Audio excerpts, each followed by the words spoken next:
Indonesia এবং আফ্রিকাতে অবস্থিত বাংলাতে যে জায়গাকে বলা হয় মৃতের দেশ, যেখানে মানুষ মৃত্যুর পরেও জীবিতদের সাথে কথা বলতে পারে।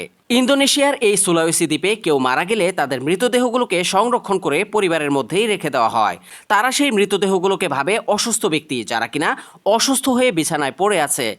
এই উপজাতিরা মনে করেন তাদের প্রিয়জনেরা মৃত্যুর পরও তাদের পরিবারের একজন অংশ হয়েই থাকে। এদের বলা হয় টমাকিউলা, অর্থাৎ অসুস্থ ব্যক্তি। মজার ব্যাপার হচ্ছে এখানকার লোকেরা মৃত সৎকার করার জন্য পশু বলি দিয়ে থাকে।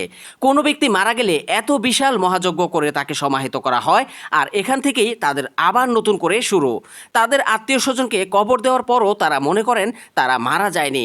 আর তাই তো প্রিয় মানুষের মৃতদেহ সমাহিত করার পরও প্রতি বছর 2বার তাদের পরিবার পরিজনরা তাদের কবরের পাশে আসে তাদের শোক পালন করার জন্য। তারা এই মৃতদেহগুলোকে কতটা ভালোবাসে তা প্রমাণ করা হয় এই মৃতদেহগুলোকে তুলে পরিষ্কার করার মাধ্যমে। আজকের ভিডিওটি এ পর্যন্তই। দেখা হবে পরবর্তী নতুন কোনো এপিসোডে।